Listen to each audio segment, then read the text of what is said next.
Shanjijjiiruun Itoophiyeessu gullichaani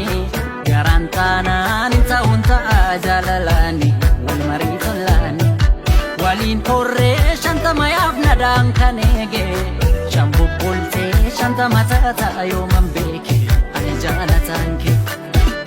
Fatullee sitti garaan koo arras banaa jira ulaan koo deebituu keetuma onniin koo Waan nama dinku baay'ee damma akkamitti si tadhaa'e isi murtee nama machaa'e taasistus guyyaa natti halkanii danda'uuf qophiidhaanii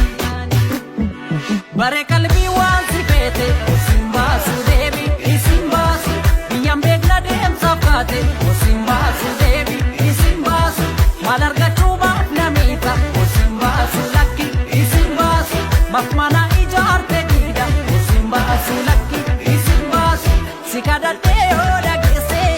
na dhaga'i yoo dandeesse jaalala har'a itti qoostu boruu barii gaabban ooltu